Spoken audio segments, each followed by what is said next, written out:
आवाज़ विशेष कार्यक्रम में आपका स्वागत है और विशेष में आज हमारे साथ है समता सैनिक दल के राष्ट्रीय संगठक प्रदीप गायकवाड़ साहब। प्रदीप गायकवाड़ साहब का एक दूसरा परिचय दीक्षाभूमि संदेश एक जानी मानी पत्रिका रही है। इस पत्रिका का संपादन प्रदीप गायकवाड़ साहब करते हैं। अभी बहुत दिनों से ये पत्रिका थोड़ा सा रुक गई है, लेकिन हम इसको समय समय पर प्रकाशित होते हुए ज़रूर देखते हैं। लेकिन अम्बेडकरवादी साहित्य का जो प्रकाशन है, जिसको बड़ी ही गंभीरता से और बड़ी जिम्मेदारी से प्रदीप गायकवाड़ साहब करते हैं, समता प्रकाशन के नाम से। एक और प्रदीप गायकवाड़ साहब का विशेष परिचय जाता है और वो ये है कि अखिल भारतीय अम्बेडकरी न्याय परिषद जो है उसके वे अध्यक्ष हैं। गायकवाड़ साहब, आज आप हमारे साथ हैं इस कार्यक्रम में, आपका स्वागत है। इस समय कोरोना का ये संकट काल पूरी दुनिया में चल रहा है, लेकिन एक दूसरा संकट इसके साथ जो उभरता हुआ चल रहा है, जो हमारे देश में भी है, वो संकट है इकोनॉमी का संकट। इसके साथ बहुत सारे संकट जो गहराते चले जाते हैं, कुछ बेरोज़गारी का संकट, कुछ अन्याय अत्याचारों का संकट, ये भी एक संकट बनता जा रहा है। हम आपसे बात यहीं से शुरू करना चाहेंगे कि वर्तमान समय में इकोनॉमी को आप कैसा देख रहे हैं? बहुत ही गंभीर प्रश्न है ये कि भाई हमारी पूरी जो अर्थव्यवस्था है, पूरे विश्व की तो बाद में बात करेंगे, लेकिन भारत की जो अर्थव्यवस्था है वो चरमरा गई है। और इस चरमराई हुई अर्थव्यवस्था को मतलब उबारने के लिए जो प्रयास करने चाहिए, ये अपने आप में एक बहुत ही गंभीर विषय है। सबसे पहले हम एक कारण जो इसका देखते हैं, इसका कारण ये है, एक अवैज्ञानिक पद्धति से कोरोना जैसे एक भयावह बीमारी को, मतलब इतनी भयावह बीमारी को सरकार ने एक अवैज्ञानिक पद्धति से इसको रोकने का प्रयास किया। कैसे आप इसको अवैज्ञानिक कह रहे हैं?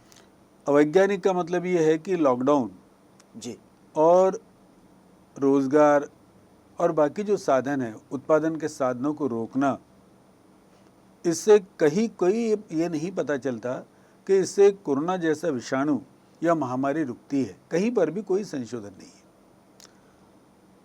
वैज्ञानिक बातों का सबसे बड़ा उदाहरण यह है कि भाई इतना कड़ा लॉकडाउन लगाने के बाद, इतने प्रतिबंध लगाने के बाद भी आज हम लोग विश्व में द्वितीय क्रमांक पर कोरोना संक्रमित है। तो क्यों है? इसका कारण क्या है? कोरोना एक बीमारी है और बीमारी का उपचार ये दवाखाने में होता है, वैद्यकीय पद्धति से होता है। और चूंकि हम लोगों ने कोरोना के मरीजों को बहुत तत्काल सुविधाएं उनको मुहैया करना, बहुत बड़े पैमाने पर हर जगह पर दवाखानों की, औषधियों की व्यवस्था करना, इस पर जोर देने के बजाय हमने कुछ ऐसी बातों पर जोर दिया जिसका बीमारी से कोई संबंध नहीं है। अगर लॉकडाउन और इन पद्धति से अगर बीमारी नहीं फैलती तो उसके परिणाम आपको दिखते हैं। ये अवैज्ञानिक पद्धति, कहीं पर भी कोई वैज्ञानिक ये नहीं कहता कि इस प्रकार के इससे मतलब ये चूक हो गई, ऐसा आपको लगता है? बहुत भारी चूक होगी। मैं ही क्यों, सभी बोलते हैं कि बहुत भारी चूक होगी। उत्पादन को रोकना, इससे बीमारी नहीं रुकती भैया। आज भी आप देखें ये क्यों हुआ, इस पर बहुत एक गंभीर विचार है। क्योंकि क्या है, सभी लोग मानते हैं, वैज्ञानिक भी मानते हैं, सरकार भी मानती है कि किसी भी महामारी को, कोरोना जैसी कहिए और भी कोई महामारी को अगर आपको रोकना हो तो उसके लिए एक हर्ड इम्यूनिटी, पूरे समुदाय में रोग प्रतिकारक शक्ति का बढ़ना, यही एक उपाय होता है। दूसरा कोई उपाय नहीं होता। अब यह हर्ड इम्यूनिटी आप वैक्सीन इससे प्राप्त करें, मतलब करीब 50-60% लोग इम्यून हो जाए, उनमें अपने एक यूँ कहिए नैसर्गिक या उनकी बुनियादी जो रोग प्रतिकारक शक्ति है वो काम करे। एक तो आप इसको वैक्सीन के द्वारा पाते हो, नहीं तो फिर आपको रोग को फैलने देना पड़ता है और मनुष्य के अंदर जो प्रतिकारक शक्ति है, जो रोगों को रोकती है, इम्यूनिटी है, उसको बढ़ावा देना पड़ता है। ये हर्ड इम्यूनिटी पाने के लिए बहुत मतलब उसकी कीमत चुकानी पड़ती है और कोई भी सरकार इसकी कीमत चुकाना नहीं चाहती। क्योंकि भाई आपके प्रियजनों का अगर कोई मृत्यु हो जाए तो व्यक्ति बहुत संवेदनशील हो जाता है, इसलिए सरकार यहाँ फंस गई। हर्ड इम्यूनिटी पाने के लिए जो नुकसान सहन करना था, उतनी पॉलिटिकल विल हमारे पास नहीं है, आज भी नहीं है। और दूसरा, संसाधनों को रोकने से, व्यापार को रोकने से, लॉकडाउन जैसे उपाय करने से, अपने अपने घरों में दरवाजे बंद करके रहने से जो थोड़ी बहुत सांत्वना मिलती थी कि भाई नहीं, आज की बीमारी कल पे टल गई, तो ये टालने के कारण सरकार को फेस सेविंग का मौका मिलता है कि देखो भाई, हमने तो लॉकडाउन कर दिया, हमने तो इतनी कड़ी ये कर दी। तो ये एक सस्ते तरीके से इतनी भयावह बीमारी से लड़ने की जो सरकारों की भूल हो गई, उसका खामियाजा, उसका नुकसान पूरा देश भुगत रहा है और न जाने कब तक भुगतेगा। अब आपको क्या लगता है कि इस स्थिति से कैसे उभारा जा सकता है? इस स्थिति से उभारा कैसे जा सकता है, ये प्रश्न इतना आसान नहीं है। अगर आप किसी चीज़ को तोड़ दे और बाद में कैसे जोड़ दे, ये सम्मिलित प्रयास है, इसमें बहुत प्रयास करने पड़ेंगे और हम लोग उस पर चर्चा करेंगे कि इसको कैसे सुधारा जाए। लेकिन सबसे पहले मैं जिस विषय पे कहना चाहता था वो ये, मैं किस समुदाय से बिलोंग करता हूँ। हम जो लोग हैं, हम उन मज़दूरों, जो निर्वासित मज़दूरों से भी हम लोग बिलोंग करते हैं, हम भूमिहीन मज़दूरों से बिलोंग करते हैं। हम लोग किस वर्ग से आते हैं? हम लोग जो दिहाड़ी मज़दूर है उस वर्ग से आते हैं। हमारा जो समुदाय है वो ज़्यादातर, जिसको ये कहा जाए, असंगठित क्षेत्र का मजदूर है। नौकर पेशा लोग, अमीर लोग, बड़े उद्योग जिनके हैं वो लोग, उनके ऊपर इसका परिणाम उतना नहीं होता। अब आप स्वयं जानते हो कि जब करोड़ों लोग, मतलब करीब करीब 1 करोड़ लोग अपने काम धंधों को छोड़कर घर बार की तरफ गए और कैसे किस किस के पाँव में कितने छाले पड़े, उसकी तो कोई गिनती ही नहीं है।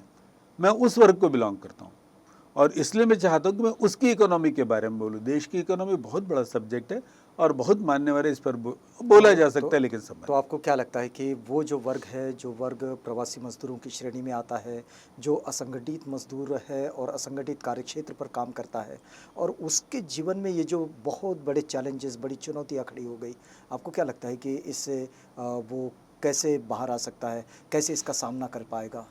सबसे पहले तो इस वर्ग को ये जान लेना चाहिए कि भाई सरकार जो है, इन वर्गों की जो तकलीफ़ें हैं उन तकलीफ़ों को बढ़ा रही है, कम नहीं कर रही। इस वर्ग को आगे आना पड़ेगा, इसको मुखर होकर कहना पड़ेगा। जैसे आप देखिए, आपको ये मालूम है कि जैसे ही ये संकट आया, मजदूर लौटने लगे अपने अपने राज्यों में, तो उन राज्यों ने मजदूरों के कानून बदल दिए। जो मजदूरों को सुरक्षा थी, उन मजदूरों की सुरक्षा हटा दी। वहाँ पर अभी भी आप देखिए, अभी क्या चल रहा है, मतलब आप किसी प्रकार का अगर स्ट्राइक नहीं कर सकते, किसी प्रकार का आंदोलन करने पर आपको मनाही की जाएगी। पहले 300 मजदूर जहाँ होते थे, 100 से 300 मजदूर जो अलग अलग जगह होते थे, उनको अगर आपको निकालना हो या उनका काम बंद करना हो तो नोटिस देना पड़ता था, कंपनसेशन देना पड़ता था। सारे कानून बदल रहे हैं। इसका कितना संबंध देखते हैं आप, ये पूरे पेंडेमिक के व्यवस्था, मतलब पेंडेमिक का संकट और ये जो कानूनों में बदलाव, या फिर ट्रेड यूनियन को सस्पेंड कर देना, या फिर लेबर लॉ को सस्पेंड करना, बहुत सारे प्रावधानों को हटा देना, उनको सस्पेंड कर देना, इनका और इस संकट का कितना संबंध? बहुत नज़दीक का संबंध, इसी का तो फायदा लेकर ही किया जा रहा है। नहीं, ऐसा क्यों किया जा रहा है, हम जानना ये चाह रहे हैं। क्योंकि संकट, आपने बताया कि भाई अगर ये बीमारी है तो बीमारी का इलाज हमने स्वास्थ्य की सुविधाओं में और सेवाओं में देखना चाहिए, उसका इलाज लेबर लॉ के सस्पेंशन में क्यों देखना चाहिए? ये क्या है, सरकार जो होती है ना, वो हमेशा शॉर्टकट तरीके अपनाती है। उनको ऐसा लगता है कि इस प्रकार से पूंजीपति ज़्यादा पैसा लगाएंगे, जब उनको कोई किसी प्रकार का प्रतिबंध नहीं होगा, पूंजी ज़्यादा मार्केट में आएगी, उससे ज़्यादा रोज़गार बढ़ेंगे। लेकिन ये नकारात्मक सोच है, इस प्रकार से नहीं होता। जैसे सबसे ज़्यादा तो ये इस प्रश्न को, जो हमारी आर्थिक नीति थी, कोरोना के कारण उभरे हुए जो संकट थे, वो तो हमने कहा कि सरकार निर्मित ही है, क्योंकि उनमें तो पॉलिटिकल विल ही नहीं है सामने जाकर फेस करने की। अब ये सब एक यूँ कहिए कि सिंपल तरीके ढूंढे जा रहे हैं कि भाई ये बंद कर दो, इससे पूंजी आ जाएगी मार्केट में, उद्योगों को चाहे जैसा मनमाना करने दो, मतलब श्रम को सस्ता करो। आपको ऐसा लगता है कि श्रम को सस्ता करने से श्रमिक मजबूत होता है या फिर अर्थव्यवस्था मजबूत अरे होती है? अर्थव्यवस्था तो और खराब हो जाएगी। क्योंकि क्या है, ये मैं ये कह रहा था ना कि ये जो प्रश्न बड़ा गंभीर, अपन कभी फिर इस बात पर चर्चा करेंगे। जी। लेकिन मैं संक्षेप में ये कहूँगा कि जिन लोगों को जिन लोगों का हम प्रतिनिधित्व करते हैं, जिन लोगों में से हम लोग आते हैं, उन लोगों को, खास करके दिहाड़ी मजदूरों को, रोज़मर्रा के काम करने वाले, और ये जितना भी असंगठित क्षेत्र का मजदूर है और भूमिहीन किसान है, ये बहुत बड़ा वर्ग है हमारा। हम तो उन्हीं वर्ग से बिलोंग करते हैं। इनके प्रश्नों को देखने के लिए आप अगर पूरे देश की इकोनॉमी को एक साथ देखेंगे आप, तो इन वर्गों के जो मतलब प्रश्न है उनको देखने को थोड़ा सा वो आंखों से ओझल हो जाते हैं। देश की इकोनॉमी अपनी जगह पे बिगड़ी हुई है और बहुत ऐसे मान्यवर हैं जो इस पर अपना भाष्य कर सकते हैं। मैं तो आपके माध्यम से यही अपील करूँगा, मैं आवाज़ इंडिया के माध्यम से यही अपील करूँगा आपको कि कम से कम इस वर्ग, ये जो वर्ग है, देश का एक ऐसा बहुत बड़ा वर्ग है, इनके प्रश्नों पर आप अलग से इनको प्राधान्य दीजिए, इनके प्रश्नों को सोचिए, इनके लिए ज़्यादा से ज़्यादा लोगों को विचार करने के लिए कहिए कि भाई इस समाज में एक बहुत बड़ा वर्ग ऐसा है कि जो पूरी तरह से असुरक्षित है, इस वर्ग का क्या, और जो बाकी पूरे देश की इकोनॉमी को जो सुधारने की बात है, ये अपने आप में बहुत गहन, गंभीर और कठिन प्रश्न है। उसका उत्तर देने के योग्य मैं अभी नहीं हूँ। हाँ, अपने विचार व्यक्त कर सकता हूँ, लेकिन इतना, क्योंकि सभी अलग अलग जितने भी इकोनॉमिस्ट है वर्ल्ड के, वो दे रहे उत्तर। लेकिन गायकवाड़ साहब, एक बात और भी इसके साथ में जुड़ती है कि इसी संकट काल में एक बड़ा प्रश्न निर्माण हुआ है, वो शिक्षा का प्रश्न है। और शिक्षा की स्थिति हमने जो देखी वो ऐसी है कि वर्तमान में तो एक ऑनलाइन शिक्षा चल रही है। दूसरी बात यह है कि एक नई शिक्षा नीति भी डिज़ाइन की गई है। वैसे नई शिक्षा नीति पर भी मैं आपसे बात करना चाहूँगा, लेकिन पहले मैं आपसे ये समझना चाह रहा हूँ कि इस संकट काल में ये जो ऑनलाइन शिक्षा चल रही है, आप कैसा देखते हैं इस शिक्षा से शिक्षा पर कैसा प्रभाव पड़ेगा? क्योंकि जैसा आप बार बार कहते हैं कि भाई मैं उनका प्रतिनिधित्व करता हूँ जो भूमिहीन है, मैं उनका प्रतिनिधित्व करता हूँ जो प्रवासी मजदूर है, मैं उनका प्रतिनिधित्व करता हूँ जो बिल्कुल श्रमिक है, लिबरल क्लास के लोग हैं, जो मार्जिनलाइज्ड हैं। इनकी शिक्षा पर, इन बच्चों की शिक्षा पर कैसा प्रभाव देखते हैं आप? देखिए, एक बहुत यूँ कहिए आपने दुखती हुई रग को आपने छेड़ दिया। मतलब यहाँ भी ऑनलाइन शिक्षा का जो सवाल है, ये कोरोना से जुड़ा हुआ है।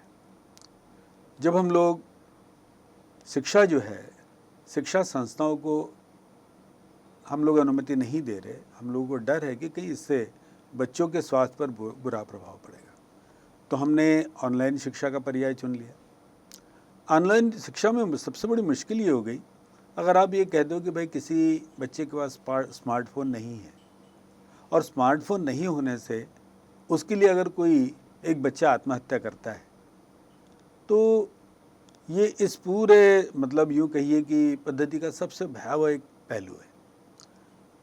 ऑनलाइन शिक्षा की सबसे बड़ी बात यह है कि उसकी सुविधाएं, ऑनलाइन शिक्षा जो है ये अपने आप में एक शिक्षा का एक प्रकार है, और इसके लिए जो बुनियादी सुविधाएं चाहिए दोनों जगह पे, जहाँ पर ऑनलाइन कक्षाएं बनाई जाती है, जहाँ शिक्षक बनाते हैं, सब मटेरियल तैयार करते हैं, उनके पास यूँ समझिए कि बड़ी बड़ी स्क्रीन पर वो पढ़ा रहे हैं, और दूसरी बात जो बच्चे उसको ग्रहण कर रहे हैं। आज थोड़ी देर के लिए आप इसको ऐसा बांटिए कि प्राथमिक स्तर पे, एकदम बेसिक स्तर पे जो ऑनलाइन शिक्षा का प्रभाव नहीं पड़ता, इसलिए क्योंकि जिन बच्चों को हमको उंगली पकड़ के सिखाना पड़ता है कि आप ऐसा लिखिए, ब ऐसा लिखिए, इनको ऑनलाइन शिक्षा का उतना फ़ायदा नहीं होता। ऑनलाइन शिक्षा का फ़ायदा होता है थोड़े से उच्चतर शिक्षा जो होती है उनको होती है कि भैया उनकी शिक्षा ब्रेक नहीं होती, फ़ायदा सुनिश्चित है, और एकदम बच्चे शिक्षा से बाहर नहीं निकल जाते, शिक्षा में जुड़े हुए होते हैं। लेकिन इसके लिए ऑनलाइन शिक्षा को अगर हमको अधिक उपयोगी बनाना हो तो वो साधन हमको देने पड़ेंगे। एक तो बुनियादी जो बहुत ही प्रारंभिक जो कक्षाओं के जो बच्चे हैं उनको ऑनलाइन शिक्षा का उतना लाभ नहीं होता, बल्कि तो अभी यूँ समझिए कि एक उलझन पैदा हो गई है पालकों में। वो लोग, शिक्षक लोग कुछ प्रोग्राम बनाकर आपके स्मार्टफोन पे भेज देते हैं। परिवार के लोग ये नहीं समझ पा रहे कि जब अब इसका तो यही होगा कि बच्चों को खुद वो देखकर सीखना पड़ेगा, या तो फिर माँ बाप को या किसी और को मदद करनी पड़ेगी। माता पिता का शैक्षिक स्तर ऐसा नहीं होता कि उन सवालों को समझे। ऑनलाइन शिक्षा पद्धति यूँ समझिए कि एक, वैसे भी सभी लोग मानते हैं इसको, कि एक पार्ट टाइम या कुछ समय के लिए एक ये है कि भाई बच्चे शिक्षा से वंचित ना हो जाए, पूरे शिक्षा क्षेत्र से बाहर नहीं निकल जाए, इसलिए इसका लिमिटेड ही है। लेकिन और हम उस पर विचार जरूर करना चाहिए, लेकिन जो राष्ट्रीय शिक्षा नीति 2020 जो है, ये अपने आप में एक गंभीर मसला है। और मैं आपसे अनुरोध करूंगा कि आपके माध्यम से, इसके पहले भी इस पर चर्चा हुई होगी। एक नई शिक्षा नीति को समझने से पहले मैं इसी से जुड़ा हुआ एक सवाल आपसे समझना चाह रहा हूँ। मैं एक बात समझना चाह रहा था कि जैसे जिस तरह से रिपोर्ट्स हमारे सामने आते हैं, जिस तरह से सर्वेक्षण हमारे सामने आते हैं कि ऑनलाइन शिक्षा जो इस वक्त में चल रही है, इसमें स्थिति ये बनी हुई है कि बहुत सारे बच्चे, मतलब लगभग 40-45% बच्चे ऐसे हैं पूरे देश में कि जिनके पास में मोबाइल्स की व्यवस्था नहीं है, जिनके पास में ऐसी कोई स्थिति नहीं बनती कि वो रिचार्ज करें। ऐसे बहुत सारे क्षेत्र हैं कि जहाँ पर नेटवर्किंग नहीं है इंटरनेट का, और ऐसी स्थिति में वो बच्चे जब पढ़ ही नहीं पा रहे हैं और स्कूलों में सरकार की ओर से और एजुकेशन बोर्ड्स की ओर से एग्ज़ाम्स लिए जा रहे हैं, उसके अनाउंसमेंट्स हो रहे हैं, तो इन दोनों स्थितियों में आप शिक्षा पर होता हुआ परिणाम क्या देखते हैं? नहीं, इसमें तो मतलब यूँ कहिए कि जो शैक्षिक स्तर हमको चाहिए, जो क्वालिटी एजुकेशन की जो हम बात करते हैं, वो क्वालिटी एजुकेशन, ये जो मतलब शिक्षा के जो परिणाम चाहिए जो बच्चों में, यूँ कहिए कि उनका शैक्षणिक स्तर उन्नत होना चाहिए, वो तो नहीं होगा, तो उतना तो सुनिश्चित है। लेकिन इतना ही तो फ़ायदा है आपका कि बस उसमें से जो मिनिमम लाभ ये है कि छात्र जो है वो शिक्षा से पूरा वंचित नहीं है, कुछ तो भी चल रहा है। लेकिन गायकवाड़ साहब, एक बात तो ये भी रही है कि आपने अभी जो नई शिक्षा नीति जो आई है, इस पर आपने जब इसके लिए सुझाव मांगे गए थे तो आपने भी सुझाव इस पर दिए। आपको क्या लगता है कि अभी जो नई शिक्षा नीति जिस तरह से डिज़ाइन होकर आई है, आपको लगता है कि आपके सुझावों को इसके साथ इसमें कोई स्थान मिला है? हाँ, हाँ, वैसे एक तो हुआ है, या फिर नई शिक्षा नीति जो आई है उसकी तरफ अब आप कैसे देख रहे हैं? नहीं, नई शिक्षा नीति जो है ये, इसमें नयापन तो कुछ नहीं है।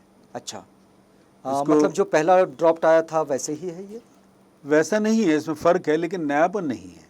अच्छा, अभी तक जो मतलब यूँ समझिए कि देश में इसके पहले 2 शिक्षा नीति थी, एक 1968 में और एक 1986 में। तो इन दोनों का जो मुख्य उद्देश्य था वो था शिक्षा का सार्वत्रिकरण। पहली शिक्षा नीति ज़्यादा मुखर थी, कोठारी कमीशन हम जिसको कहते हैं जी, और दूसरी शिक्षा नीति की अगुवाई माननीय राजीव गांधी जी ने की थी। पहली शिक्षा नीति जिसमें एक गांव एक स्कूल की कंसेप्ट थी, ये ज़मीन से बहुत जुड़ी हुई थी। आप इन दोनों को मत भूलिए। पहले ये कोई राष्ट्रीय शिक्षा नीति 2020 पहली नहीं है कोई, ये तीसरी है। तो पहले उनको ये तय किया गया था कि भाई शिक्षा का सार्वत्रिकरण हो, हर परिवार में हर बच्चे को शिक्षा मिले। जो बाबा साहब ने भी कहा था संविधान सौंपते समय कि 10 साल के भीतर बाबा साहब ने जो संविधान जो सौंपा, उसमें एक मियाद थी कि भाई संविधान सौंपने के 10 साल तक ये जो 6 से 14 साल के जो पूरे बच्चे हैं, उन सारे बच्चों को साक्षर किया जाएगा, शिक्षा की बुनियादी सुविधाएं मुहैया की जाएगी। ये संवैधानिक दायित्व था और ये संवैधानिक दायित्व को पूरा करने के लिए शिक्षा पद्धति जो 68 में बनी, उसमें एक गांव एक स्कूल की कंसेप्ट थी। बाद में जब राजीव गांधी जी ने अगुवाई लेकर जो शिक्षा नीति रखी 1986 में, तो उन्होंने दून स्कूल पद्धति, मतलब उस पर आधार पर 9-10 स्कूल निकाले कि भाई सिलेक्टेड बच्चों को अलग से निकाला जाए और उनको अच्छी तरह से शिक्षा दी जाए, क्योंकि वो स्तरीय शिक्षा, जिस प्रकार की शिक्षा सबको देना चाहिए, उतनी सरकार के पास संसाधन नहीं है। दोनों का अपना एक महत्व है, लेकिन फिर भी दोनों शिक्षा व्यवस्थाओं में ये बात ज़रूर थी कि भाई जो शिक्षा का सार्वत्रिकरण, हर बच्चे के पास शिक्षा जाना चाहिए। ये जो नीति है राष्ट्रीय शिक्षा नीति 2020 यानी 2020, इनमें ये एक बड़ी मुश्किल ये है कि ये कहती तो है कि भाई शिक्षा हम सबको देंगे, जो पुरानी शिक्षा नीति था उनको हम आगे ले जाएंगे, लेकिन उनके पास कोई ऐसा कार्यक्रम नहीं है। अगर आप उसको ध्यान जैसे से अगर उदाहरण के तौर पर देखा जाए तो, उदाहरण के तौर पर ही देखा जाए कि भाई आप हर कस्बे में, हर गांव में, हर पाड़े में जो स्कूलें थी उनको आप बंद करना चाहते हो और उसके बजाय आप इनका संकुल शिक्षा संकुल बनाना चाहते हो कि कहीं जहाँ पर वो तर्क दिया है, आप प्रारूप में भी देखिए और बाद में भी देखिए कि भाई छोटे छोटे पहाड़ों में या छोटी छोटी बस्तियों में जो स्कूल होते हैं वो आर्थिक रूप से, संचार के रूप से ये कठिन होते हैं शिक्षकों के लिए। बच्चों के लिए तो सुलभ है लेकिन शिक्षकों के लिए कठिन, इसलिए आर्थिक रूप से ठीक नहीं है। इसलिए शिक्षा के संकुल बनाया जाए, इसमें गाँव को, खेड़ों को, कस्बों को, इनको पूरा बंद कर दिया जाएगा। इसलिए ये जो शिक्षा का जो सार्वत्रिकरण है उसके लिए बहुत बड़ी हानि है। मतलब जो बच्चे किसी दूसरे गांव में हैं, छोटे गांव में हैं, उन बच्चों के लिए शिक्षा दुभर हो सकती है। हो ही जाएगी ना, क्योंकि उनका तो वो पॉलिसी वैसी है भाई। अच्छा, ऐसा करने के पीछे क्या वजह देखते हैं? क्योंकि आप तो शिक्षा नीति का बड़ा गंभीरता से चिंतन भी करते हैं, अध्ययन भी करते हैं। देखिए, हर चीज़ का जो मकसद होता है ना, ऐसा कोई, अगर ये बात बताइए कि जब आप, जो सरकारें होती है वो सरकार का एक सुनिश्चित नियोजन होता है कि हम किस प्रकार से इसका नियोजन करें। यह शिक्षा नीति का जो मुख्य उद्देश्य है वो ये है कि कुछ ऐसी लेबर फोर्स तैयार करे केवल जो आपको मजदूरों के रूप में काम करे। सबको शिक्षा, ये इसका उद्देश्य नहीं है। और ख़ास करके उच्च शिक्षा जो होगी उससे बहुजन समाज वंचित रहे और एक अल्पजन समाज जो है वो उच्च शिक्षा हासिल करे और बहुजन समाजों में से केवल लेबर क्लास पैदा हो, श्रमिक पैदा हो। ऐसा आप क्यों कहते हैं? वैसे आप अगर पूरा, वही तो मैं कह रहा हूँ ना, हाँ, कि शिक्षा की जो नीति इस बार, जैसे अभी एक छोटा सा उदाहरण मैं आपको देता हूँ। पहले 10+2 का एक पाठ्यक्रम का ये था और अभी इन्होंने 5+3+3 4+4 ऐसा किया है। इनका कहना मतलब 5 का मतलब ये है कि पहले भाई आप चौथी कक्षा तक के प्राथमिक स्कूलें होती थी, अब हम उसमें 5वीं को जोड़ेंगे। अभी आप इसका उदाहरण देखिए, अभी क्या हुआ, 5वीं से जोड़ने का फरमान निकल गया और सब जगह कहा गया कि भाई नई शिक्षा नीति के हिसाब से, मतलब राष्ट्रीय शिक्षा नीति 2020 के हिसाब से आपको चौथी के साथ 5वीं जोड़ना है। क्या हुआ महाराष्ट्र में? चौथी के साथ 5वीं को जोड़ने का आदेश निकला, गवर्नमेंट ने GR निकाले और जैसे GR निकले पूरे देश, अपने महाराष्ट्र में हलचल मच गई। कैसे करेंगे भाई, जो 5वीं के शिक्षक है उनका समायोजन कैसे करेंगे? माननीय शिक्षा मंत्री को पीछे लेना पड़ा। आप देखिए, अरे 2 दिन नहीं हुए भाई, आप कहाँ हैं? आप 5+3+30, ये तो महाराष्ट्र में इतनी बड़ी असफलता मिली है। मैं तो ये कह रहा हूँ आपसे, आपके माध्यम से, कि जिन लोगों ने शिक्षा नीति को थोड़ा भी पढ़ा हो उसको इसी का तो उत्तर मांगिए कि आपको क्यों 2 दिन के अंदर ये पूरे शिक्षकों के प्रतिनिधि शिक्षा मंत्री के पास गए। शिक्षा मंत्री ने कहा तो मुझे तो मालूम ही नहीं था कि ऐसा होने वाला है, मैं तुरंत वापस लेती हूँ। क्या है ये? नहीं तो इसमें शिक्षा में सुधार होता है, ऐसे सरकार की भूमिका आपको लगता है? इसका उद्देश्य केवल एक है कि आपका ध्यान मुख्य, जो शिक्षा से जो उभरे हुए मुख्य प्रश्न हैं उनसे दूर है। शिक्षा का मुख्य प्रश्न क्या है जानते हैं? अब आज जिस पर जितने चिंतक है जो चिंता कर रहे हैं, उसकी चिंता ये है कि भाई, जो आपने अभी बहुत पहले शुरुआत में कहा था कि भाई शिक्षा का निजीकरण। शिक्षा का निजीकरण का मतलब ये है कि एक तरफ में आप कह रहे हो कि भाई जो सरकारी स्कूलें हैं वो सरकारी स्कूलों से बच्चों का निष्कासन हो रहा है और जो निजी स्कूलें हैं उन निजी स्कूलों में बच्चे जा रहे हैं। उस पर बहुत बड़ी बहस चल रही है कि जिन निजी स्कूलों का आप समर्थन कर रहे हो उनका स्तर क्या है। उससे भी और ज़्यादा सवाल जुड़े हुए भाषा के हैं। शिक्षा का अपने आप में ये प्रश्न बहुत गंभीर है, लेकिन मैं आपको, मतलब, अच्छा, सरकारी स्कूलों की बात यह है कि सरकारी स्कूल नहीं होते, ये तो लोकल बॉडीज के द्वारा चलाए जाते हैं। आपका महानगर पालिका की स्कूल है, वो गवर्नमेंट रन नहीं है, उसको गवर्नमेंट स्कूल बोला जाता है। ये अपने आप में एक बहुत बड़ी दुविधा है कि आप जिनको सरकारी स्कूलें कहते हो वो जिला परिषद की स्कूलें हैं, वो महानगर पालिका की स्कूलें हैं, वो सरकार की कहाँ हैं? आप अर्ध सरकारी स्कूलों को सरकारी स्कूल बोलते हो, जहाँ का शिक्षकों की नियुक्ति, जहाँ का सब ये कोई भी करता। अब यहाँ पर बुरा मत मानिए, लेकिन जितने भी स्वायत्त संस्थाओं द्वारा चलाई जाने वाली स्कूल थी उनमें किस प्रकार से शिक्षकों की नियुक्ति होती है? खुला है सब।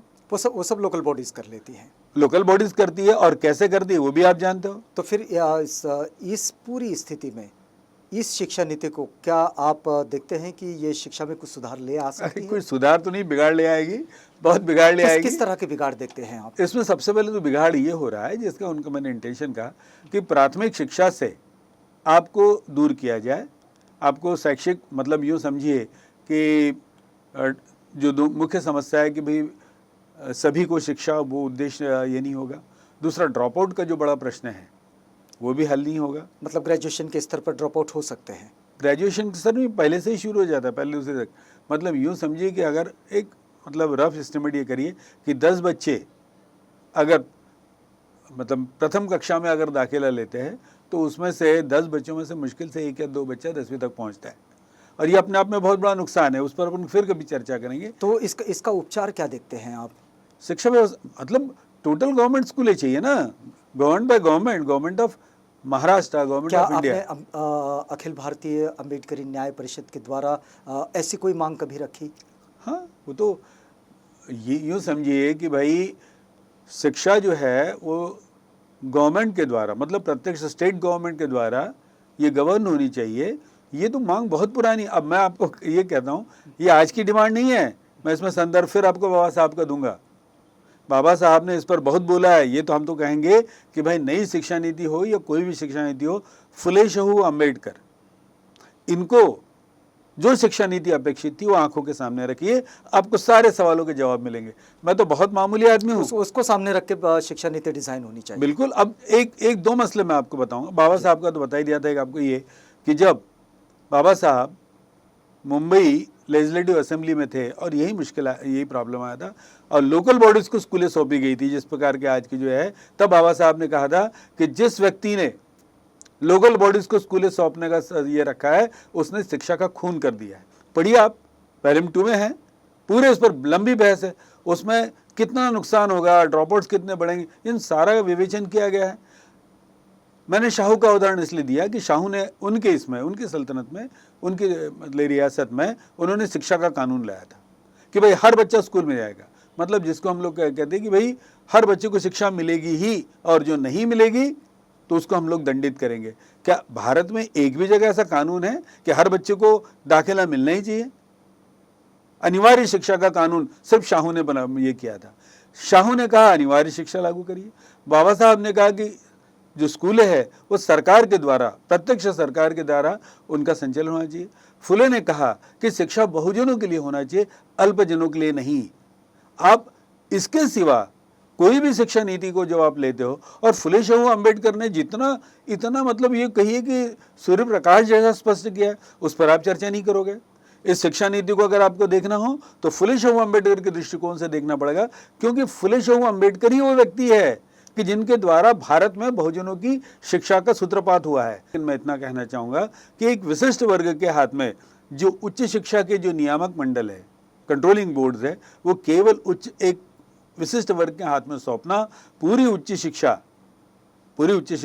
ये विशिष्ट वर्ग को उपलब्ध करा देना, और जो बहुजन समाज है उसको उच्च शिक्षा से वंचित करना, उसमें एक लेबर क्लास का निर्माण करना ताकि मजदूर मिलते रहे और बाकी मतलब यूँ समझिए कि सरमाएदारों के, उद्योगपतियों के काम चलते रहे, इसका एक ये है।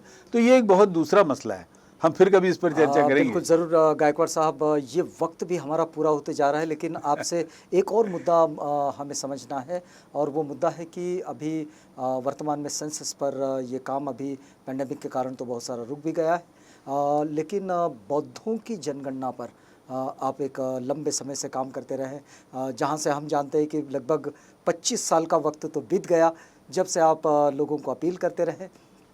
कैसा देख रहे इस समय? नहीं, बौद्धों की जनगणना का जो प्रश्न है ना जी, ये बहुत मतलब यूँ कहिए कि महत्वपूर्ण है, और हमारे साथी, मैं अकेला नहीं, मैं इसमें ये कहूँगा, हमारे अनिल वैद्य साहब है, विजय मेश्राम जी है, मेरे मित्र शेखर गायकवाड़ जी है, एडवोकेट गुंडरत्न, समता सैनिक दल का पूरा समूह, अभ्यंकर जी है, मैडम अभ्यंकर अस्मिता, हमारा पूरा समूह इस पर पूरे समर्पित भाव से काम कर रहा है। पिछली जनगणना में भी, इस जनगणना भी, इसके पहले, तो हम लोग इस पर काम कर रहे हैं और हम लोग अपील कर रहे हैं आपके माध्यम से, आवाज इंडिया के माध्यम से, जनगणना में अभी जो जनगणना होगी उसमें अपना जो पूछेंगे कि आपका धर्म क्या है, रिलीजन क्या है, मज़हब क्या है, तो उसमें निसंकोच बौद्ध लिखिए, बौद्ध कहिए। और मैं एक दो बातें आपको स्पष्ट करना चाहूँगा जी जी, कि जनगणना में बौद्ध लिखवाने से आपको कोई भी किसी प्रकार से कोई नुकसान नहीं पहुँचता। जैसे कि लोगों को लगता है कि भाई इसमें ये नुकसान हो जाएगा कि आरक्षण नहीं मिलेगा, जिससे लोगों को ये लगता है कि इससे सहूलियतें चली जाएगी। तो नहीं, कहने का यही जो डर है ना, ये जी, थोड़ा जी। सा आपके माध्यम से निकलना चाहिए। जी बिल्कुल। जैसे कैसे कि भाई हमारे यहाँ पर दो वर्ग है, जो सहूलियतों की बात आपने करी, अनुसूचित जाति, अनुसूचित जनजाति, पिछड़ा वर्ग और महाराष्ट्र में विमुक्त भटके वगैरह, इनके ये लोग हैं। अब ये संवैधानिक समूह है। ये संवैधानिक समूह चाहे अनुसूचित जाति का हो, जनजाति का हो, कोई पिछड़ा हो, वो अगर अपने आप को बौद्ध लिखाता है तो उसका कोई लेना देना ही नहीं, उन सहूलियतों से इसका कोई लेना देना नहीं, क्योंकि अनुसूचित जाति जनजाति के भी लोग बौद्ध है, पिछड़ा वर्ग को भी बौद्ध है, और कुछ सवर्णों में भी धर्मांतर करके बौद्ध हुए हैं। तो बौद्धों का इससे कोई संबंध नहीं है, सहूलियतों से कोई लेना देना नहीं। मेरे एक मित्र ने मुझसे कहा कि भाई आपने तो कहा कि भाई बौद्ध लिखवाइए, धर्म बौद्ध लिखवाइए, मैं अपनी जाति क्या लिखूँ? आपको भी बेचारे भोले भाले लोग और जो समझदार है वो भी पूछते मैं क्या जाति लिखूँ, मैं क्या जाति लिखूँ अपनी? अरे कितना सिंपल क्वेश्चन है, जब ये जाति निहाय जनगणना है ही नहीं। ये बहुत महत्वपूर्ण मुद्दा आप ध्यान में रखिए जी। इस समय अगर जाति हिंदू धर्म में होती है, कोई हिंदू भाई है हमारा, तेली है, माली है, कुनबी है, मराठा है, तो क्या प्रगणक उसके पास जाकर पूछता है कि तेरी जाति क्या है? नहीं पूछता, क्योंकि ये जनगणना कास्ट बेस्ड सेंसस है ही नहीं, जाति निहाय जनगणना ही नहीं है। जब वो जिनमें जाति व्यवस्था है उन धर्मों के लोगों से जाति नहीं पूछ रहा, तो आपने बौद्ध कहने के बाद जिनमें जाति व्यवस्था है नहीं उनको क्यों पूछेगा वो कि आपके और ये सवाल कितना मतलब बेमानी है कि भाई जब जाति निहाय अर्थहीन सवाल है। हाँ, तो अर्थहीन सवाल। लेकिन इसमें सिर्फ इतना सवाल है कि वो अगर आपको पूछेगा कि भाई आप अनुसूचित जाति से बिलोंग करते हो, क्या आप अनुसूचित जाति के हो, तो यहाँ से दूसरा सवाल ये आएगा, अगर आप हाँ कहते तो वो पूछेगा आप अनुसूचित जाति में किस अनुसूचित जाति के हो, क्योंकि मेरे पास एक पूरी लिस्ट है और इसमें कई अनुसूचित जातियों का उल्लेख है, तो आप किसको बिलोंग करते हो। जो साथी अनुसूचित जाति के हैं वो कहेंगे कि भाई मैं अनुसूचित जाति में इस पर्टिकुलर जाति से बिलोंग करता हूँ, ये मेरा प्रमाण पत्र देख लीजिए। जिनको देना हो दे सकते हैं, नहीं देना नहीं दे सकते। जो ट्राइब का आदमी है, क्योंकि बौद्धों में ट्राइब के बहुत लोग हैं, नॉर्थ ईस्ट में तो आप पूरा बौद्ध ही है, वो सब ट्राइब के से बिलोंग करते हैं, वो अपना ही ये बताएंगे कि भाई हम लोग चकमा बौद्ध है, ये है, वो बताएंगे। मतलब अनुसूचित जनजाति के भी हो तो उससे भी फर्क नहीं पड़ता, अनुसूचित जनजाति का हो तो वो कहेगा। अगर समझिए कोई ओबीसी साथी है, धर्मांतर करके बोलता है, आता है और उसको बोलता है कि भाई क्या आप बौद्ध हो, तो बोले हाँ, तो वो बोलेगा भाई मैं अनुसूचित जनजाति से तो नहीं हूँ लेकिन मैं ओबीसी हूँ। मतलब अगर हम सीधे तौर तरीके से अगर सीधे स्पष्ट तौर पर अगर समझना चाहें तो जो लोग अपने धर्म को जो लिख रहे हैं वो बौद्ध लिखें, वो अगर बुद्धिज़्म को वो फॉलो कर रहे हैं तो वो बौद्ध लिखें, और इसके लिए उनको किसी तरह की परेशानियों का सामना नहीं करना पड़ेगा, क्योंकि वो जिस जाति समूह से आते हैं, या तो फिर वो जनजातियों के समूह से आते हो या फिर जातियों के समूह से आते हो, तो वो अपनी जाति और जनजाति का उल्लेख उसमें कर सकते हैं जब वो कॉलम अनुसूचित अनुसूची का, जाति नहीं, अनुसूचित जाति जनजाति का, अनुसूचित जाति या फिर अनुसूचित जनजाति का जो या उल्लेख पिछड़ा है, वर्ग, वो लोग या पिछड़ा वर्ग का वो उसका उल्लेख बस करें। मैं एक आपकी तरफ एक बात का मतलब ध्यान आकर्षित करना चाहूँगा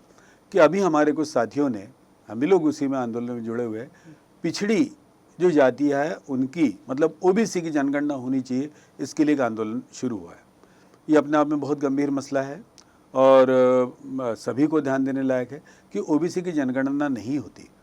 मतलब कास्ट बेस्ड जनगणना 1930-31 से बंद हो गई है, ओबीसी की जनगणना नहीं होती। सुप्रीम कोर्ट कहता है कि भाई आपका पिछड़ापन सिद्ध करने के लिए आप आधार लाइए, ताकि आपको अगर कोई भी आरक्षण या कुछ चाहिए। एससी के भी सामने सवाल है, ओबीसी के भी सामने सवाल है, और पिछड़ापन जानने का तरीका केवल मर्दमशुमारी है, जनगणना है। यहाँ पर आपने ओबीसी का उल्लेख ही नहीं किया, ओबीसी का कॉलम ही नहीं है। SC ST का तो कॉलम है भी, लेकिन ओबीसी का तो कॉलम ही नहीं है। संविधान में आपने 340 के तहत ओबीसी का जो आपने उसकी व्याख्या की, लेकिन उसकी जनगणना का कोई प्रावधान नहीं है। हमारे बहुत सारे साथी जो ओबीसी को बिलोंग कर रहे हैं, उन्होंने ये आंदोलन शुरू किया है कि भाई हमारी ओबीसी की जनगणना कराइए। उस पर सरकार बिल्कुल मौन है और उसके लिए आंदोलन भी शुरू है। मेरा ये कहना है कि बौद्धों को, अनुसूचित जाति के जो हमारे जो लोग हैं, जो अनुसूचित जाति से बिलोंग करते होंगे, उनको चाहे तो वो अपनी अनुसूचित जाति बताए, नहीं चाहे नहीं बताए, लेकिन उसका बौद्धिज्म बुद्धिस्ट लिखने से कोई संबंध नहीं है। आपके माध्यम से ये जाना ज़रूरी है। गायकवाड़ साहब, ये बात तो अब हमें यहाँ पर ये पूरा भी करना होगा, लेकिन चलते चलते एक बात आपसे फिर से अंतिम रूप में हम जानना चाहेंगे कि इस समय में पूरे देश में हम लोग देख रहे हैं ये जो कास्ट एट्रोसिटीज़ जो है और विशेष रूप से जिस तरह से हम उत्तर भारतीय इलाके में जो जिस तरह का माहौल देख रहे हैं, आपको क्या लगता है कि ये जो सारी अन्याय अत्याचार की जो घटनाएं इस समय हो रही हैं, इन घटनाओं को, क्योंकि आप बहुत सारे केसेस में फैक्ट फाइंडिंग्स की टीम में आप भी रहे हैं, आपने स्वयं भी बहुत सारे केसेस का फैक्ट फाइंडिंग किया है, वर्तमान में ये जो घटनाएं देख रहे हैं हम, क्या ये घटनाएं किसी कास्ट एट्रोसिटीज़ की ओर इंगित करती है, या फिर इसे जैसा लोग कह रहे हैं कि भाई ये हैवानियत है, ये घटना किसी भी तरह से समर्थनीय तो नहीं है, लेकिन इसको हैवानियत के स्तर पर देखा जाए या फिर इसको जातीय अत्याचार के रूप में देखा जाए, या आप कैसा देख रहे हैं इन चीज़ों को? देखिए, अभी जो देश की परिस्थिति है, बहुत पहले से इस पर मतलब अनुसूचित जाति जनजातियों पर जो बहुत ही वहशियाना अमानवीय जो अत्याचार होते हैं, ये बहुत निंदनीय है। और केवल भारत के ही नहीं, वर्ल्ड प्लेटफॉर्म पर भारत की बहुत निंदा होती है इसमें। अभी जो अत्याचार हो रहे हैं, इसमें सरकार जो है इसके लिए मुख्य जिम्मेदार है, क्योंकि जैसे सरकार में परिवर्तन हुआ और सवर्णों को समर्थन देने वाली सरकारें आई है बहुत जगह, तो उनको ऐसा लगता है कि हमको अब मनमानी करने की छूट मिल गई, एक मानसिकता बदल गई। दूसरा, कानून का जो डर था, उच्चतम न्यायालय, पूरी न्यायपालिका जो है, उस न्यायपालिका ने इसको मतलब इस सवाल की गंभीरता को थोड़ा सा ठीक से नहीं समझा। मतलब एक उदाहरण मैं देना चाहूँगा कि जब भारत मतलब पार्लियामेंट में एट्रोसिटी एक्ट में उसको और कड़ा करने के लिए जब मतलब ये किया गया, तो न्यायपालिका ने उसको पहले चरण में रोक दिया। अब ठीक है, अपन उस पर फिर कभी चर्चा करेंगे, लेकिन न्यायपालिका ने सकारात्मक कदम तो नहीं उठाया। न्यायपालिका ने अब ये पूरे आंकड़े अलग अलग है कि भाई कितनी केसेस दर्ज होती है, कितने इसको न्याय मिलता है, नहीं कितना अन्याय, तो बात। लेकिन आप अगर देखोगे तो जहाँ पर एक सरकार बदलने से कुछ लोगों की मानसिकता बदल गई, उसी समय न्यायपालिका ने अपने कर्तव्यों के प्रति जिस प्रकार के जिस ऊंचाई पे जाकर निरपेक्ष रूप से न्याय करना चाहिए था, वो करने के बजाय अनुसूचित जाति जनजाति अत्याचार प्रतिबंधक कानून को उतनी कड़ाई से लागू करने के बजाय उसमें ऐसे लुफोस निकाले, ये कहने से अत्याचार नहीं होगा, वो करने से अत्याचार नहीं होगा। ये अपने आप में एक बहुत ही मतलब यूँ कहिए कि दुखद पक्ष है। लेकिन वर्तमान में हम जिस स्थिति को देख रहे हैं कि जिस तरह अभी जो हाल ही की घटनाएं, चाहे फिर वो हाथरस की हो या फिर ये अभी बलरामपुर की जो वर्तमान घटना है, अगर इन दोनों घटनाओं को अगर देखें तो ये स्थिति देखते हैं कि एक तो हिंसा है, इसमें अत्याचार है, इसमें बलात्कार है, और इसके साथ में एक दूसरी बात जो प्रशासन की देखने को मिले कि परिवार के लोगों को अलग रख दो, और दोनों इस पूरी घटना में जो अंत्य संस्कार है वो बड़ी जल्दी करा दिया गया, परिवार के लोगों के संज्ञान में ना लेकर भी कराया गया। तो ये जो स्थितियाँ बनी है, आपको क्या लगता है कि क्या प्रशासन इस तरह के निर्णय ले सकता है, क्योंकि आपने बरसों ये जो एट्रोसिटीज़ के केस हैं, इन केसेस को देखा है आपने, इन पर काम किया है आपने, क्या इस तरह प्रशासन कभी व्यवहार में रहा है? यही तो मैं कह रहा हूँ आपसे कि जन आक्रोश जो होता है इसके बाद, उस जन आक्रोश को दबाने के लिए सरकारें जो है वो अपनी ताकत का उपयोग करती है। आप मुझे बताइए कि किसी परिवार का व्यक्ति, अगर आपके कोई परिवार का व्यक्ति किसी भी हादसे का शिकार हुआ, एट्रोसिटी का शिकार हुआ, तो उसकी अंत्येष्टि में भी आपका हाथ नहीं लगेगा। ये कितनी बड़ी अमानवीयता है। जिस बच्ची पे अत्याचार हुआ है तो वो तो अपने आप में एक अत्याचार है ही, लेकिन आप उस परिवार को, उसके इतने एक प्रियजन का निधन हुआ है, उसका किस प्रकार से उसकी हत्या हुई है, और आप उसको अंतिम संस्कार की भी अनुमति नहीं देते, ये अत्याचार है। और इसको दबाने के लिए सरकारें जो है, अभी कुछ जो सरकारें हैं वो कितनी पाशविता का वो ये दे रही है। इंसानियत नाम की चीज़, कानून नाम की चीज़, न्याय नाम की चीज़ कहीं है?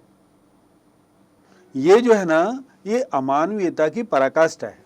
और ये भारतीय जो है हिंदुत्व जो ये कहा जाए, तो हिंदुत्व में जो अमानवीयता की पराकाष्ठा होती है नहीं, उसका उदाहरण है ये। समता सैनिक दल के एक केंद्रीय संगठक और अखिल भारतीय सामाजिक न्याय परिषद के अध्यक्ष के रूप में आप क्या सॉल्यूशन देखते हैं इन सब घटनाओं का? इस पर बहुत बड़ा सॉल्यूशन है भाई।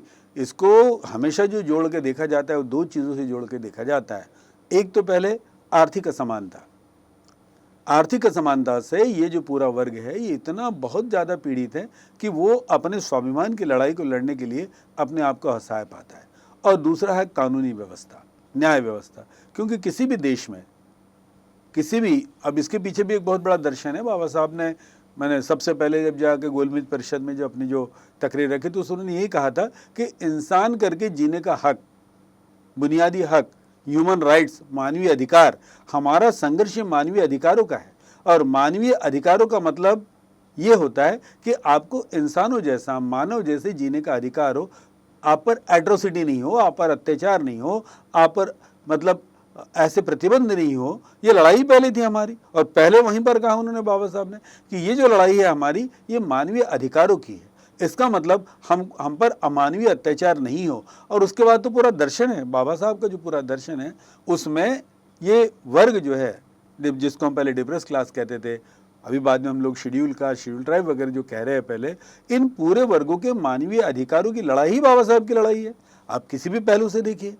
और दो बातें, एक तो आर्थिक असमानता और दूसरा न्यायपालिका, न्याय व्यवस्था, इन दोनों में जब तक ये सुधार नहीं हो गए, और इसके लिए बहुत तरीके हैं, मतलब कंपोनेंट प्लान है, उसमें बहुत है। अब इस पर हम लोग कभी विस्तार से चर्चा करेंगे। समता सैनिक दल इन घटनाओं को कैसे देख रहा है? समता सैनिक दल क्या सोचता है कि इन घटनाओं को कैसे रोका जा सकता है? समता सैनिक दल का एक उद्देश्य है कि समानता के लिए, भाईचारे के लिए, और इसके लिए अपने दिलों में दुख रखो, उस पीड़ा को पी जाओ, लेकिन अपने लोगों के लिए समर्पित भाव से काम करो। ये एक समता सैनिक दल का यही उद्देश्य है। और मैं देखता हूँ देश में समता सैनिक दल जहाँ भी है, वहाँ मेरे साथी जो है वो इसी भावना को लेकर काम करते हैं। उनका दूसरा कोई उद्देश्य नहीं होता, वो लेकिन उस पीड़ा को हम कह नहीं सकते, उसको आपको अनुभव करना पड़ेगा, आपको समझना पड़ेगा। दुख जो है वो हर समय कहा नहीं जा सकता, उसको अनुभव भी करना पड़ता है। एक पूरे दुखे समाज के प्रतिनिधि हैं हम लोग। तो इसका उत्तर क्या देखते हैं, उपाय क्या देखते हैं? उपाय संघर्ष है, संघर्ष करना पड़ेगा। मानवाधिकारों का संघर्ष कोई मामूली संघर्ष नहीं होता, वो त्याग और बलिदान के लिए और संघर्ष नहीं होगा। इसमें तो पीढ़ियाँ खपानी पड़ेगी। कल से थोड़ी स्थिति जो है, आज हम लोग थोड़े इसमें है, तो उसके पीछे का हमारा संघर्ष है। और इस संघर्ष के हमारे आइकॉन है बाबा साहब, हमारे सबसे बड़ी है आइकॉन है। बुद्ध का मार्ग है हमारे सामने, जिसने मतलब विषमता के, असमानता के खिलाफ, युद्ध के खिलाफ, हिंसा के खिलाफ जो बुद्ध का मार्ग है, बाबा साहब ने हमको इसमें दिया है। हमारा संविधान है, संविधान के उच्चतम हमारे आदर्श है। और ये जो मतलब यूँ समझिए कि भारत में सत्ता का जो हस्तांतरण हुआ और उससे जो गलत बातें बहुत ज़्यादा हुई, इसका मतलब ही नहीं, पहले भी वही था, लेकिन हमारे पिछड़े वर्गों का जो दुख है ना, वो बहुत मतलब ज़्यादा है। जो अन्याय की स्थिति है, उस अन्याय की स्थिति को न्याय की प्रक्रिया में लेकर चले जाना और उसको ले जाने के लिए हमेशा संघर्षरत रहना, ये जो समता सैनिक दल का ब्रिद है और जिसके लिए वो काम करता है और जिसके लिए वो समर्पित है, उसे समता सैनिक दल के राष्ट्रीय संगठक प्रदीप गायकवाड़ जी से हम ये बातचीत कर रहे थे। गायकवाड़ साहब, आप हमारे साथ आए, हमसे बातचीत की, इस पूरी बातचीत के लिए आपका बहुत धन्यवाद। हम भी आपके आभारी है कि आपके माध्यम से आवाज़ इंडिया के माध्यम से जो समता सैनिक दल के जो विचार है, हमारे जो विचार है, वो लोगों तक पहुंचाए आप। हम आपके भी आभारी है। चलिए, बहुत धन्यवाद आपका, पुनः एक बार धन्यवाद। आप बने रहिएगा आवाज़ इंडिया के साथ, प्रोग्राम आगे भी जारी है।